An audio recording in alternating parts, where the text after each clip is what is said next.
तो फाइनली आप लोग को बता दूं कि एक बहुत बड़ा अपडेट बता रहा हूँ और बहुत दिन के बाद बता रहा हूँ कि मेरे भाई साहब क्या क्या क्या क्या बताऊँ।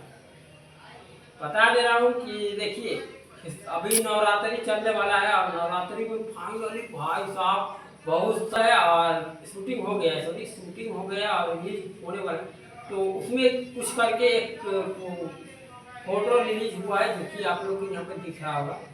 यहाँ पे आप लोग को यहाँ पे दिख रहा होगा पोस्टर, भाई साहब कमाल का पोस्टर है। और ये पोस्टर आप लोग को जो दिख रहा है तो वो फाइनली देवी गीत का है और देवी गीत का लगातार शूटिंग चल रहा है खेसारी भैया का। तो भाई साहब कमाल करेगा इस समय 2025 में खेसारी भैया देवी गीत फाड़ के रख देगा भाई साहब फाड़। तो देखते हैं इस समय भाई साहब खेसारी भैया कमाल करने वाले हैं और कमाल करने वाले ये है कि खेसारी भैया का देवी गीत बहुत सारा आने वाला है। तो देखिए इसमें कुछ करके ये जो आप लोग को दिख रहा है यहाँ पे पोस्टर ये भी कमाल का है। तो भाई साहब कमाल करेगा, तो कमाल करेगा और ये पोस्टर आप लोग के बीच में आएगा। तो हम लोग आप लोग का अपडेट देंगे, हम अपडेट देंगे। तो फाइनली ये गाना अभी इस पोस्टर का मामला में पता नहीं है क्या होगा नहीं होगा, तो ये बीच में आएगा तो बताएंगे।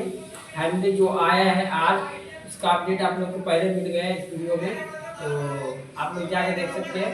फाइनली इसका जो पोस्टर आएगा तो बताएंगे वीडियो में। बाकी आप लोग को ये वीडियो कैसा लगा भाई साहब कमेंट लाइक करिए और सब्सक्राइब करिए। और हाँ मेरा वीडियो भाई साहब कभी कभी आ भी सकता है कभी नहीं आ सकता है, तो आप लोग दूर नहीं भागिएगा, चैनल को सब्सक्राइब करके रखिएगा। और हाँ कोशिश करेंगे कि बहुत जल्दी वीडियो बनाने का। तो मिलते हैं नेक्स्ट वीडियो में, बाय बाय।